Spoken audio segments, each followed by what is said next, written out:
पता नहीं क्यों आज का दिन लिस्ट में खाली था। रोज ही कार्यक्रम 2-2, 3-3 कार्यक्रम हो रहे थे और एक जगह पर निमंत्रण था, लेकिन वो बोलने लगे आज संभव नहीं हो पाएगा। तो कोई कारण था कि ये 1 तारीख आज खाली पड़ी थी और वो कारण मैं समझ रहा हूं क्यों खाली पड़ी थी।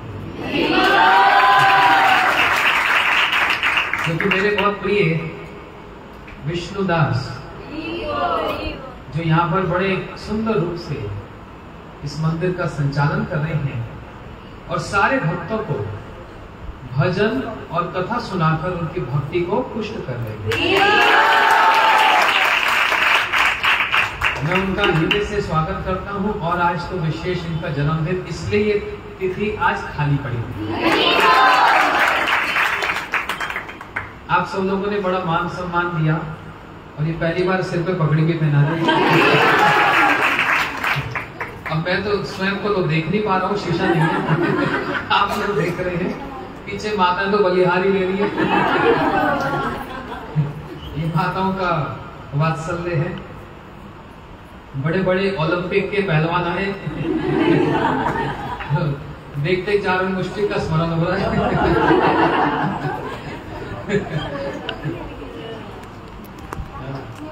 और हमारे योगाचार्य जी भी उपस्थित हैं, इनका स्वागत करता हूं मैं यहाँ पर।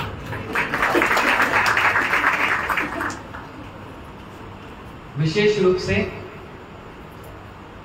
मेरे पास तो अधिक कुछ देने को नहीं है, मैं तो आप लोगों से लेने आया हूं और क्या लेने आया हूं वो भी मैं स्पष्ट कर दूं। आप लोगों के दोनों कान लेने आया हूं जिसमें राधा जी की महिमा को मैं उड़ेल दूं और जिसके कारण हम सब के अंदर एक अभिमान जाग जाए। अभिमान तो बहुत है हमारे में, लेकिन वो मिथ्या अभिमान है। लेकिन ब्रज का शुद्ध अभिमान, राधा दासी बनने का अभिमान, ये जाग जाए। इसलिए ये तो मैं लेने आया और विशेष करके आज जो विष्णु प्रभु का ये जो जन्मदिन है, उनको मैं श्री राधा जी के प्रसाद के अतिरिक्त और कुछ नहीं दे सकता। तो ये श्री राधा माधव जी का, श्री राधा जी का प्रसाद मैं इनके लिए लेकर आया और ये अकेले में खाएंगे, आप सबको बांटेंगे।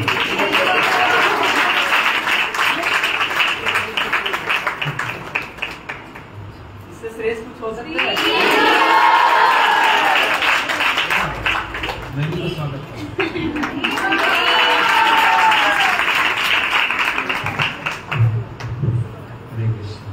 हाँ, और सबको न्योता निमंत्रण भी देने आया। 4 सितंबर को राधाष्टमी और रविवार का दिन बहाना भी नहीं चलेगा।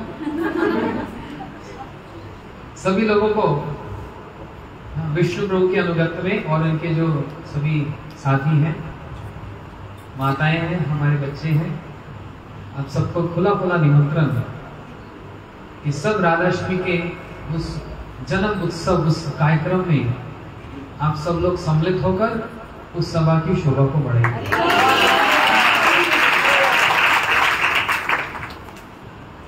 बड़ी प्रसन्नता होगी यदि आप लोग 4:30 तक पहुंच जाएंगे। तो कारण ये है कि इतनी भारी व्यवस्था चल रही। अभी मैं वहां से आ रहा हूं, 80 लेबर लगी हुई है उसको सजाने में, बनाने में। 80 लोग, मजाक नहीं कर रहा, सत्य बोल रहा हूँ, इतने लोग लगे हैं उसको सुंदर बनाने में। क्योंकि ये हमारा कार्यक्रम जो वार्षिक कार्यक्रम है, इससे सुंदर और कोई कार्यक्रम नहीं होता। सारा विश्व इसका लाइव के माध्यम से दर्शन करता है। सुंदर सुंदर भजन होते हैं। तो विष्णु प्रभु से भी कहूंगा एक भजन को सुनाएंगे। और हमारे और भी भक्त लोग हैं, हमारे सुंदर गोपाल प्रभु बड़ा सुंदर भजन सुनाते हैं। राधा जी का स्मरण हो जाए। लेकिन इसलिए बात कह रहा हूं कि इतनी भारी व्यवस्था की है और उसमें यदि 1-1.5 घंटा ही कीर्तन कथा हो तो मन भरता नहीं है। मैं चाहता हूं लगभग 3-4 घंटे पूरे भजन हो, एक से बढ़कर एक बरसाने के, राधा जी के बधाई के ये सब हो, फिर कथा भी हो, और हमने फूलों से श्री राधा माधव जी का अभिषेक की भी व्यवस्था की है। तो बड़ा सुंदर कार्यक्रम है। आप यदि 4:30 आएंगे तो फिर उससे क्या होगा कि पेट भर के भंडारा तो हो गई, लेकिन राधा जी की कथा और कीर्तन का भी पूरा भंडारा प्राप्त। बोलो श्री राधा रानी की।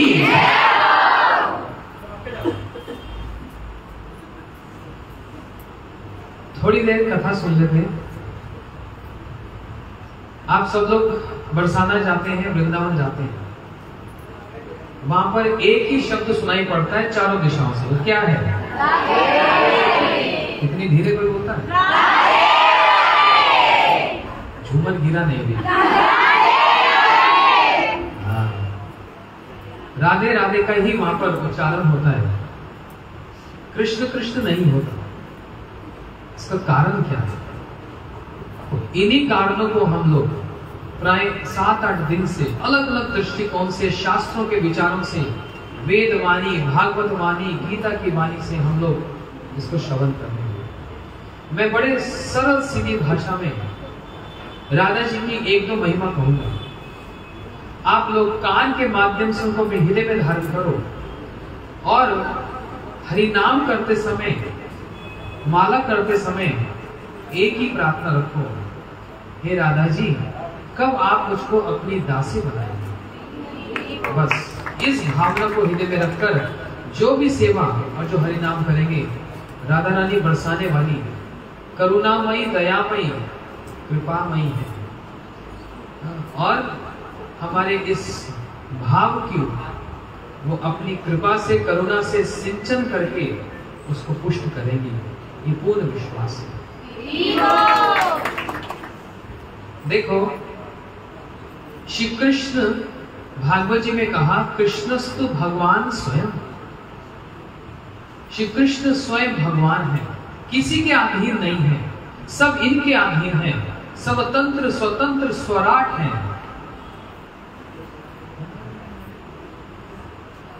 वही श्री कृष्ण किसी के अधीन भी है। अपने मुख से भागवत जी में बात को कह रहे हैं, मैं यदि किसी के अधीन हो तो अहम भक्त पराधीना है अस्वतंत्र विजय। मैं स्वतंत्र नहीं हूं, मैं अपने भक्तों के अधीन हूं। और अधीन जब कहते मैं हूं तो जबरदस्ती का सौदा नहीं है, अपनी इच्छा से, अपने प्रेम से वो अधीन होना चाहते हैं, जबकि वो सबको हाथ उठाकर कहते हैं आओ और मुझको अपने अधीन बना लो। कैसी बात है। संसार में हम लोग कभी किसी के अधीन नहीं होना चाहते, हम सब समय स्वतंत्र रहना चाहते हैं।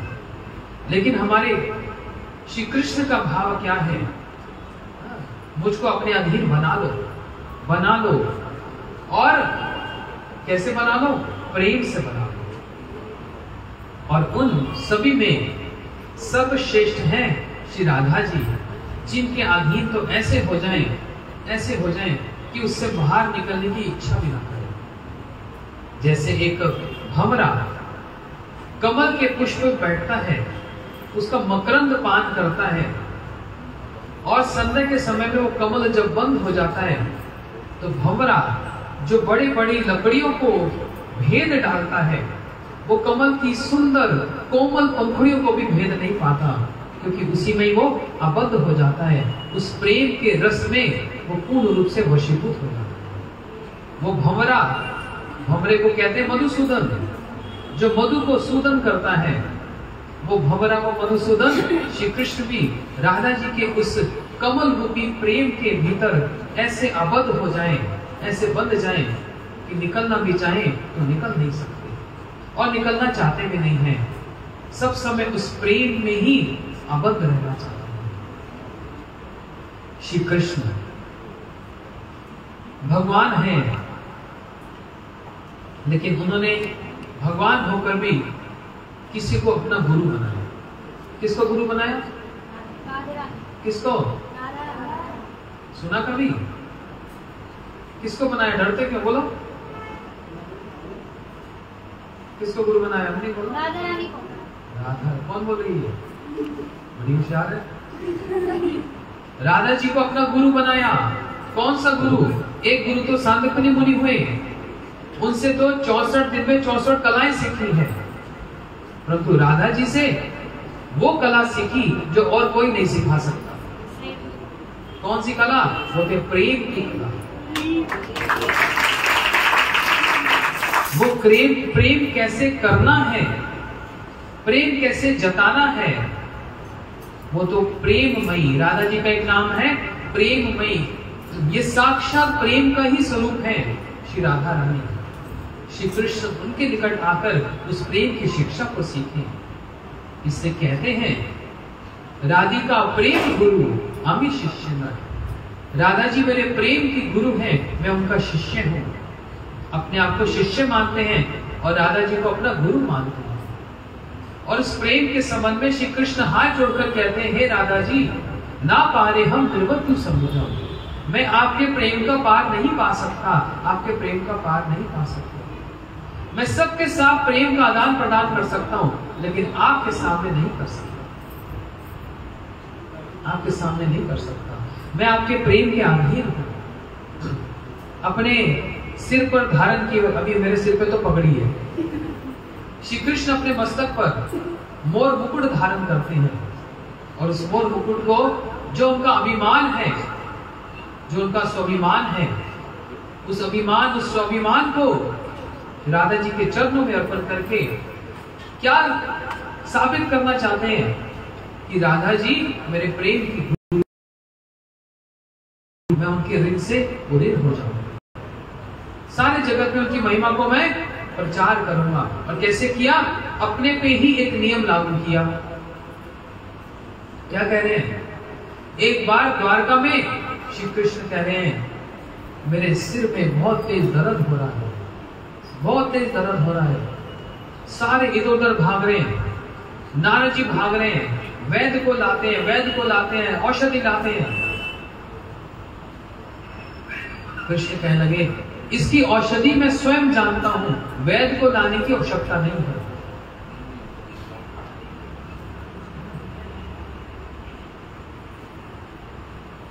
श्री कृष्ण जो अभिज्ञ स्वराट सब जानते हैं ना, भागवत जी के प्रथम श्लोक में क्या दिया? अभिज्ञ, अपने संबंध में सब कुछ जानते हैं।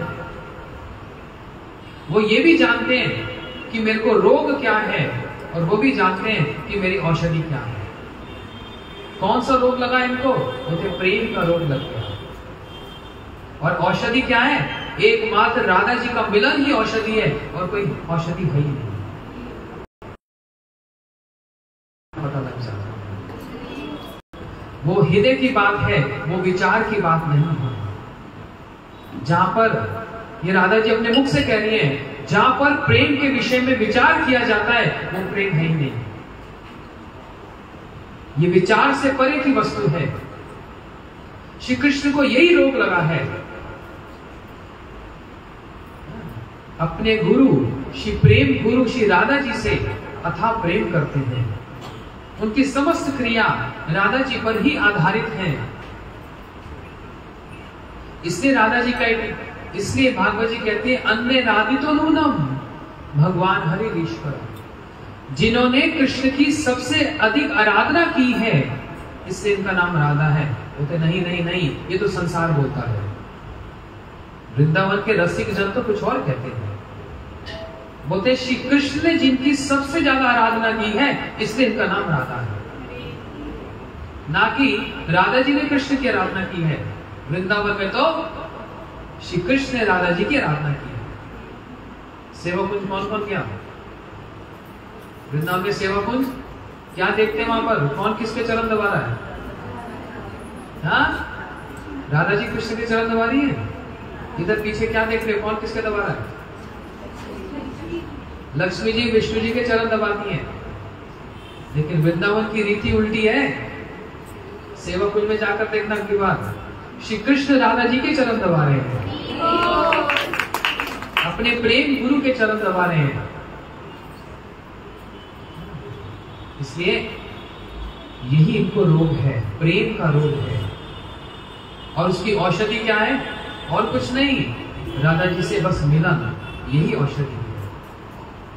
लेकिन द्वारका में मिलन कैसे हो, ये तो बड़ा समस्या है।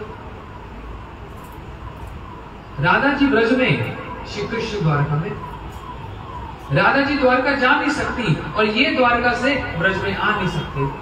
बहुत से कारण है, कभी भागवत में सुनाऊंगा। राधा जी द्वारका जा नहीं सकती और श्री कृष्ण ब्रज में आ नहीं सकते हैं, क्योंकि जरासंध का आक्रमण पे आक्रमण हो रहा है। नहीं चाहते कि जरासंध को पता लग जाए मेरा ब्रजवासियों के साथ कोई संबंध है, नहीं तो आक्रमण ब्रज पे हो जाएगा और ब्रज का एक पत्ता भी यदि टूट गया तो मैं तो सब कुछ ध्वंस कर दूंगा, क्योंकि ब्रजवासी मेरे प्राणों से प्यारे हैं।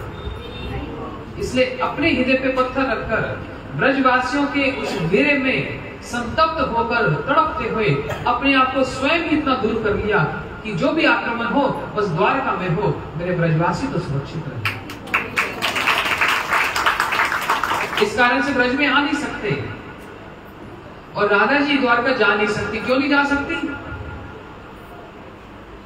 ब्रज में ही है, दिन रात वीरे में आतुर हो रही है, तड़प रही है। तो छोड़ दो ब्रज, उस स्थान को छोड़ देना चाहिए जहां पर रहने से तड़पन हो।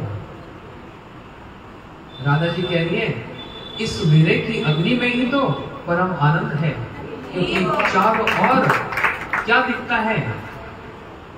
श्री कृष्ण की लीला स्थलियों का दर्शन होता है। ये वही तमाल वृक्ष है जहां पर श्री कृष्ण खड़े होकर वंशी वादन करते थे। ये वही कदम्ब वृक्ष है जिसके नीचे रास होता था। ये वही जमुना जी का तट है जहां पर हम लोग जल केली और रास करते थे। जहां जहां नेत्र पड़ते वहां पर कृष्ण की लीलाओं का स्मरण होता। राधा जी कहने लगी ये सब छोड़त कहीं नहीं जाऊं, ये सब छोड़त परान हराऊं। भक्ति ठाकुर जी बात को कह रहे हैं। राधा कुंडा तटा कुंजा कुटीरा गोवर्धन पर्वता जामुना कीरा। एक भजन है भक्ति ठाकुर जी का, उसकी अंतिम पंक्ति में क्या कह रहे हैं? ये सब छोड़त कहीं नहीं जाऊं, ये सब छोड़त परान हराऊं। ये सब छोड़कर मैं कहीं नहीं जाना चाहता, तो राधा जी कैसे जाएंगे? इसलिए वो इधर वो उधर, लेकिन कृष्ण को वो जो रोग है उसकी औषधि राधा जी का मिलन ही है। और वो मिलन कैसे संभव है? इसलिए इतना बड़ा एक अभिनय कर डाला। मेरे मस्तक में दर्द हो रहा है। नारद जी ने कहा वैद्य को बुलाओ। अरे कोई वैद्य की आवश्यकता नहीं, कोई औषधि होते मैं स्वयं बता देता हूं। किसी शुद्ध भक्त की चरण धूल लाकर मेरे मस्तक पे धारण कर दो, मेरा रोग दूर हो जाएगा। नारद जी ने कहा अरे ये तो कौन सी बड़ी बात है, आपके तो करोड़ों खरबों इतने भक्त हैं। जाओ नारद, तो फिर ले आओ किसी की चरण धूल। नारद जी तो सबसे पहले रानियों के पास पहुंच गए। द्वारका की रानियां 16,108 रानियां। रानियों को कहने लगे रानियों आपके पति कृष्ण के मस्तक में दर्द हो रहा है। तो बोलते फिर हमारे पास क्यों आयो, वैद्य के पास जाओ। बोलते नहीं, उसकी औषधि यही है। स्वयं भगवान कह रहे हैं चरण धूल मिल जाए किसी भक्त की, और आपसे बढ़कर श्रेष्ठ और कौन होगी? आप तो श्री कृष्ण की पटरानियां हो, तो दे दो चरण धूल। समस्त रानी कहने लगी नारद क्या दिमाग खराब हो गया? हम पत्नियां हैं, पत्नी अपनी चरण धूल अपने स्वामी के मस्तक पर देंगी, क्या विचार भी नहीं करते? जाओ जाओ और भक्त हैं वहां ढूंढो। नारद जी निराश होकर ब्रह्मा जी के पास आए। अरे पितामह ब्रह्मा, सब बात कह दी। ब्रह्मा जी ने कहा नारद हमारे पुत्र होकर ऐसी अनाप शनाप बात बोलते हो, जाओ यहां से। हम अपनी चरण धूल प्रभु के मस्तक पे क्या बोल रहे हो? शिव जी के पास गए। शिव जी ने तो कहानी बंद कर दी, ये सुनना भी पाप है। सर्वत्र घूम लिए नारद जी, बड़े निराश होकर आ गए। श्री कृष्ण कहने लगे, नारद कोई मिली चरण धूल किसी की? बोलते प्रभु कोई नहीं देना चाहता। अच्छा, कोई मुझसे प्रेम नहीं करता? नहीं, बात वो नहीं है, सब आपकी पूजा करते हैं, आराधना करते हैं। बोलते पूजा आराधना की बात नहीं, मुझसे कोई प्रेम नहीं करता। अब मैं क्या कहूं प्रभु? तो नारद तुम भी तो मेरे शुद्ध भक्त हो, तुम ही चरण धूल दे दो। नारद जी तो पीछे भाग गए, क्या कह रहे हैं प्रभु? नारद तुम भी प्रेम नहीं करते? चलो, सब जगह गए थे? बोलते हाँ, मेरे ब्रज में गए थे, मेरी गोपियों से कहा था। बोलते वो क्या जानती है? गवालियां, गाय का दूध निकालना, गोबर के कंडे बनाना, ये क्या जानती है? नहीं नहीं, जाओ उनसे भी पूछ लो, जब सब जगह गए तो वहां क्यों नहीं? नारद जी ब्रज में आए, गोपियों इधर आ जाओ, कृष्ण का संदेश है। वो सुनकर जो काम कर रही थी सब छोड़ फाड़ के नारद जी के पास आ गए। कहो कहो, अरे बोलते क्यों नहीं? इतना विलंब क्यों? एक क्षण का विलंब क्यों? अरे कह डालो, क्या हुआ? बोलते प्रभु के मस्तक में बहुत तेज दर्द हो रहा है। सुनने के साथ तो गोपियां तो वही बेहोश हो पड़ी, दूसरों ने उसको संभाला, होश में लाई। ये सुन भी नहीं सकती इतनी बात, क्यों? गोपियां कहती है, श्याम सुंदर हमको पीड़ा क्यों देते हो? बोलते मैंने कब पीड़ा दी? बिना पादुका धारण करे आप वन में गैया को लेकर चले जाते हो, सोचते हो हम पर क्या बीतती है? बोलते ऐसी क्या असुविधा है तुमको? बोलते वहां पर कंकड़ है, कांटे हैं। तो कृष्ण कहने लगे वो तो मुझको लगेंगे, पीड़ा तो मुझको होगी। बोलते हे प्यारे, तुमको प्रेम की परिभाषा जानते नहीं हो, तुमको प्रेम करना आता नहीं है। पीड़ा तुमको होगी, तुमसे अधिक पीड़ा हमको होगी। क्यों? जिन कोमल कोमल चरणों को हम अपने वक्षस्थल पर धारण करते हुए डरती हैं कहीं तुमको आघात ना हो जाए, उन कोमल चरणों को लेकर तुम कंकड़ में और कांटों में जाते हो। जानते हो हमारा हृदय कितना फटने लगता है? यह है प्रेम, यह है प्रेम। जहां पर जिससे प्रेम किया जाता है उसके कष्ट को सहन नहीं किया जाता, वो असहनीय हो जाता है, उसी का चिंतन चलता रहता है, उसी का ही विचार चलता रहता है। वो सुखी रहे बस, मुझको कष्ट हो, मेरे दुख, मुझको दुख हो जाए, मैं उसके सारे कष्ट को दे दूं और उसको पता भी ना लगे। ये भी एक बात है, यही सच्चा प्रेम है। ये नहीं कि फिर मैंने बतला दिया, हाँ देखो तुम्हारे लिए मैंने व्रत किया था। उस प्रेमी व्यक्ति को पता भी ना लगे कि उसके लिए मैंने क्या त्याग किया है। फिर देखो वो प्रेम कैसे, कितनी ऊंची गति से ऊंचा बढ़ता है, आसक्ति हो जाती है। यही ब्रज गोपियों के साथ है, कभी दिखलाती नहीं है, कभी जताती नहीं है, बस हृदय में ही उस प्रेम को रखती है और श्याम सुंदर के सुख की चिंता करती हैं। हे श्याम सुंदर, हे प्यारे, हे प्रियतम, जो तुमको प्रिय है मैं वो सब कुछ करने को उपस्थित हूं, मेरा सर्वस्व ही आपके लिए है। यदि विरह देना चाहते हो तो स्वीकार करते हैं, यदि मिलन प्राप्त करके सुख देना चाहते हो तो जैसे आप तुमको सुख मिलता है, मेरे चरण दबाकर यदि तुमको सुख मिलता है तो चरण दबा लो। कभी लक्ष्मी जी चरण दबाने देंगी विष्णु जी को? कभी नहीं। लेकिन राधा जी की महिमा ऐसी, मेरा सर्वस्व ही तुम्हारा है क्योंकि तुम मेरे हो। बड़े अभिमान से राधा जी कहती हैं तुम मेरे हो। इसलिए आकाशवाणी हुई गोपियों, श्री कृष्ण ईश्वर हैं, भगवान हैं, इसे चरण धूल मत देना, तुमको जन्मों तक नरक में जाना पड़ेगा। गोपियां कहने लगी, अरे नारद, ये आकाशवाणी को बात को मत सुनो, ये कह रही जन्मों तक नरक में जाना पड़ेगा। अरे हम नरक से बाहर आना ही नहीं चाहती, हम आना ही नहीं चाहती, लेकिन ये सुनना हमको अच्छा नहीं लग रहा कि इस धूल के कारण, चरण धूल के कारण हमारी प्रियतम के मस्तक में दर्द हो रहा है, ये हमसे सहन नहीं होगा, तो हमको नरक में जाने दो, तुम ले जाओ धूल, ट्रक भर भर के ले जाओ और जाकर कृष्ण को अभिषेक कर दो इस धूल से। यही तो राधा जी का कृष्ण के साथ मिलन है। कृष्ण वहां जा नहीं सकते, राधा जी आ नहीं सकती, लेकिन धूल तो वहां तक आ सकती है। यही श्री कृष्ण ने ये लीला इसलिए रची, ये अभिनय इसलिए किया, सर्वत्र राधा जी की महिमा को संसार में सब देखें। ध्यान से समझना, सारा संसार देखे मेरी राधा जी की महिमा क्या है, जो मुझसे अथाह प्रेम करती हैं, जो मेरे प्रेम की गुरु हैं। कैसे वो प्रेम की गुरु हैं? इस त्याग के कारण। और इसलिए मैं स्पष्ट रूप से हाथ उठाकर कहता हूं, मैं इनका ऋणी हो गया, इनका ऋणी हो गया, भाई मैं इनका ऋणी हो गया। मैं राधा जी आपके प्रेम का पार नहीं पा सकता,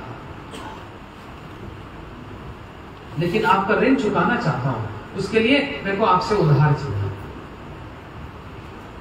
ये बड़ी विचित्र बात है। मैं विष्णु प्रभु से 1 लाख रुपया उधार लूं, ठीक है, ये मेरी बहुत सेवा करें, बहुत सेवा करें, बहुत सेवा करें, और मैं एक दिन कहूं, देखो मैं आपके प्रेम का पार नहीं पा सकता, मैं आपका उधार चुका नहीं सकता, लेकिन उधार चुकाना चाहता हूं, इसलिए क्या आप मुझको थोड़ा सा पैसा दे दो। क्यों आपको उधार चुकाना है? ये कोई समझ की बात है? अरे आपका उधार चुकाने के लिए आपसे पैसा लेकर आपको उधार चुका, ऐसा कुछ होता है? कृष्ण यहीं पर फंस गए। राधा जी के प्रेम में ऋणी है, ध्यान से सुनना अभी ये बात को। राधा जी के प्रेम में ऋणी हैं, वो ऋण चुकाना चाहते हैं, और फिर राधा जी के पास ही आकर उधार मांग रहे हैं।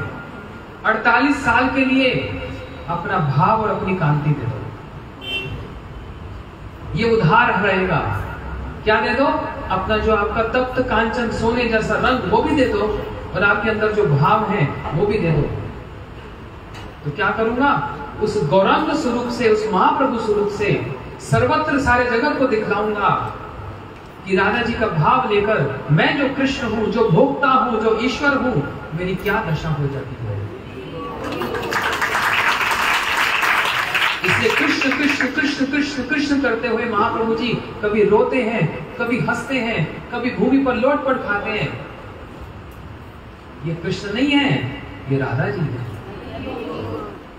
राधा जी ने विचार किया, 48 साल के लिए उधार मांग रहे हो, प्यारे मेरा तो सब कुछ तुम्हारा ही है, ले जाओ। तुरंत दे दिया।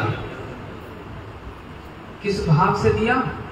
मैं जानती हूं श्याम सुंदर, जो हम पर बीतती है वो तुम सहन नहीं कर पाओगे।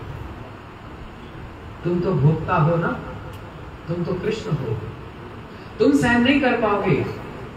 और मैं जानती हूं, मेरा भाव लेकर जब कृष्ण कृष्ण अपना ही नाम लेकर भूमि पे पछाड़ करके गिरोगे, प्यारे तुम्हारे अंग में कहीं आघात चोट ना लग जाए, इसलिए मैं तप्त कांचन जो शरीर है मेरा, जो तप्त कांचन जो वर्ण है मेरा, मैं ही तुमको आलिंगन कर लेती हूँ।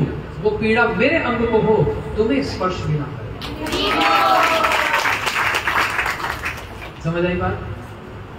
वो आघात, वो पीड़ा मुझको लगे, क्योंकि भूमि पर तुम पछाड़ करके गिरोगे तो प्यारे तुमको आघात ना। इतना प्रेम कोई कर सकता है? श्रीमती राधिका एक राधा जी को छोड़कर विश्व ब्रह्मांड में कोई इतना प्रेम कर क्या सकता है? जानता भी नहीं।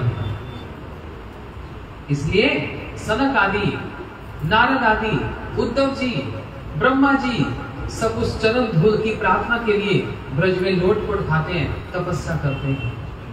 उन राधा जी की एक कृपा की कटाक्ष के लिए श्री शिव भी राधा कृपा कटाक्ष का स्तव करते हैं। सब जानते हैं ना, मुनिंद वृंद वंदिते त्रिलोक शोक हारिणी प्रसन्न वक्त्र पंकजे निकुंज भोगिलासनी ब्रजेंद्र भानु नंदनी ब्रजेंद्र सूनु संगते कराधरी शशि हमा कृपा कटाक्ष राजन। एक कृपा की कटाक्ष के लिए श्री शिव भी राधा कृपा कटाक्ष स्तव पाठ करते हैं और गोपेश्वर के रूप में ब्रज में विराजमान होकर इस बात की घोषणा कर रहे हैं, मेरा नाम गोपेश्वर है। गोपेश्वर मतलब गोपियां मेरी ईश्वरियां हैं, श्री राधा जी मेरी ईश्वरी है, इसलिए मेरा नाम गोपेश्वर है। ये महिमा राधा जी की कितनी कहें, हम आपको क्या वर्णन करें। श्री कृष्ण भी राधा जी की महिमा को वर्णन करने में असक्षम है, वो भी नहीं कर सकते। लेकिन जो भी हम कुछ कह रहे हैं वो श्री कृष्ण ही अपने मुख से राधा जी की महिमा को बखान कर रहे हैं। इसलिए उन श्री राधा जी के चरणों में हम नमन करते हैं और यही प्रार्थना करते हैं, राधा जी कृष्ण भी यदि हमारे, देखो हमारे गुरु जी एक बात कहते थे, वही बात आप लोगों तक पहुंचा रहा हूं, क्योंकि मैं अपने मन से कुछ नहीं कह रहा, जो गुरु जी से सीखा वही बात बता रहा हूं, और अपने मन में रख लेना और आगे भी सबको बतला देना। यदि कृष्ण सामने आ जाए और कह दे, अरे मैं तुम्हारी भक्ति से बड़ा प्रसन्न हूं, चलो तुमको अभी बैकुंठ ले चलता हूं, तुमको बैकुंठ में स्थापित कर देता हूं, जाओगे? गुरु जी बोलते खबरदार, मना कर देना उनको, भगवान को मना कर देना। हाँ, यदि कृष्ण कहें चलो मैं तुमको गोलोक ले चलता हूं, पूछ लेना वहां ले जाकर करोगे क्या? तो मैं तुमको अपना सखा बना लूंगा, रहने दो, अपने पास रखो। तुमको अपना दास बना लूंगा, नहीं चाहिए। मेरे माता पिता हैं, उनकी नंद बाबा यशोदा माई की सेवा में लगा दूंगा, रखो अपने पास। तुमको राधा जी की एक सखी बना दूंगा,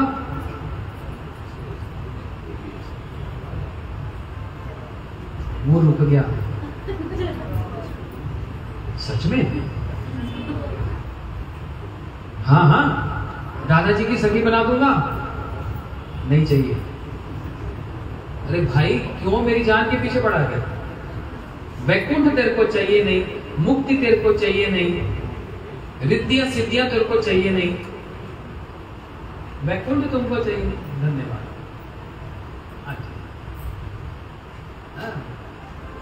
दास तुम बनना नहीं चाह रहे, सखा तुम बनना नहीं चाह रहे, वात्सल्य तुम रखना नहीं चाह रहे, राधा जी की सखी नहीं बनना चाह रहे, तो क्या चाहता है फिर? बोलते मैं तो वही कहना, मैं तो वही चाहूंगा जो श्री रघुनाथ दास गोस्वामी जी ने मुझको सिखाया है। राधा कुंड पर समाधि है ना रघुनाथ दास गोस्वामी जी, हमारे गोस्वामियों में एक है। अच्छा, तो क्या सिखाया रघुनाथ दास गोस्वामी ने तुमको? तो बोल देना, सखई तुमम नमस्तु नमस्तु नित्यम दास्य तुमम रसस्तु रसस्तु सत्यम। मैं आपकी सखी भी नहीं बनना चाहता, तो फिर क्या बनना चाहते हो? मैं आपके चरणों की दासी बनना चाहता हूं। गुरु जी ने बोला इससे नीचे मत मांग लेना। और ये छलिया आएगा और ये छलिया आकर छलने लगेगा। जैसे वामन भगवान आए ना छलिया बनकर, किसको छलने आए? बलि महाराज को, लेकिन बेचारे स्वयं फंस गए। ये आएंगे और ये फंसाने का पूरा प्रयास करेंगे, बड़ा प्रलोभन देंगे, लालच देंगे, लेकिन इससे नीचे मत मांग लेना। क्या मांगना? क्या मांगना? राधा जी की दासी। कौन सी दासी? पाल्य दासी। पाल्य दासी का मतलब समझते हैं? पालतू।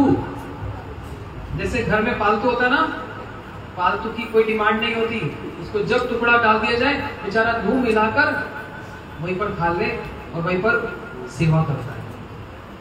राधा जी हमको आपकी अपनी पालने दासी बना देना, हम कुछ नहीं मांगेंगे, जब इच्छा हो प्रेम के 1-2 टुकड़े हमारे आगे फेंक देना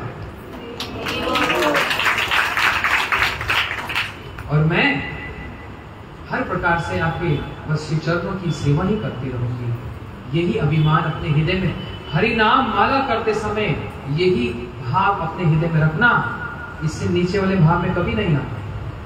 ये हम गौड़ीय वैष्णव हैं और हमारी गौड़ीय वैष्णव की सबसे बड़ी संपत्ति यही है, राधा जी के चरण दासी बनना ही हमारे जीवन का सबसे बड़ा लक्ष्य है।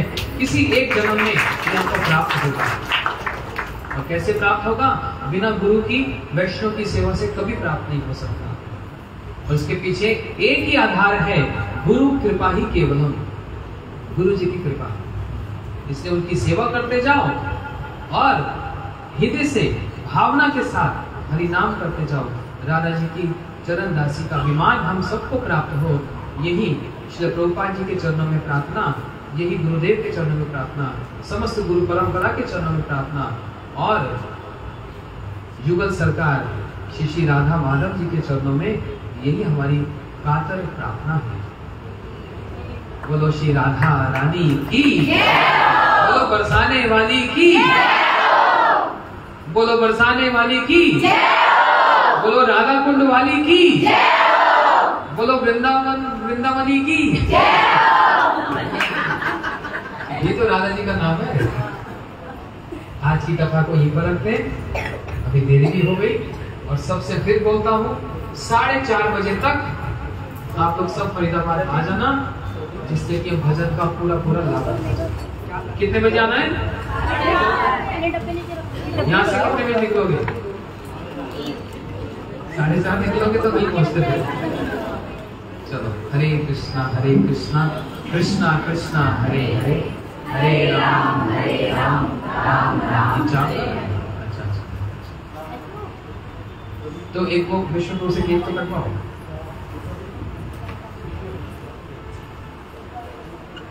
एक ले लो, एक ले लो।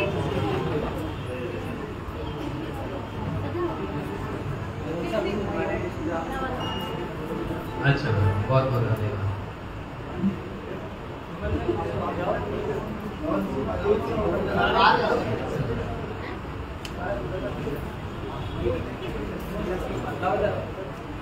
हाँ वही रखो, यहाँ तो केक आएगा।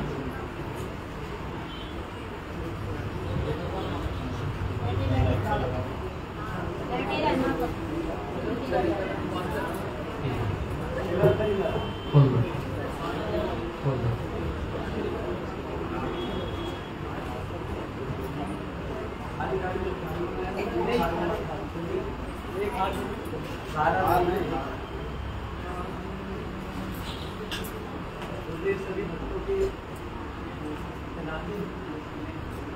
हाँ हाँ हाँ बिल्कुल, सबका स्वागत करो और ताली नहीं बजाते कि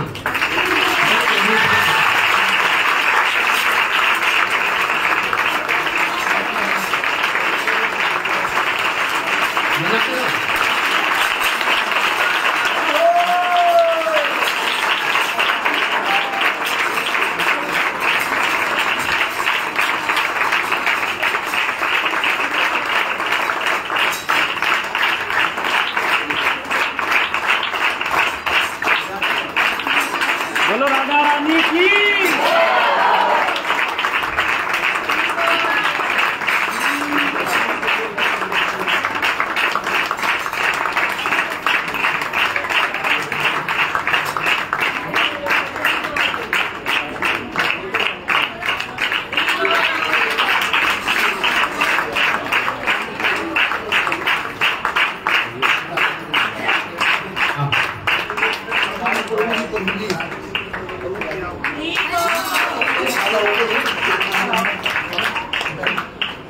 सारे बच्चे जो है ये सब खड़े हैं, भारत है, कमर है, ये तो लॉकडाउन में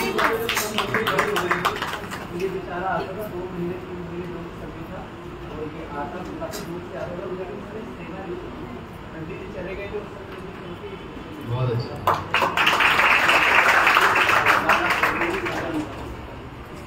उससे पूछे तो ये आप बोलते हैं आपने इसका नाम दिया था, हमने नाम दिया सेवादार।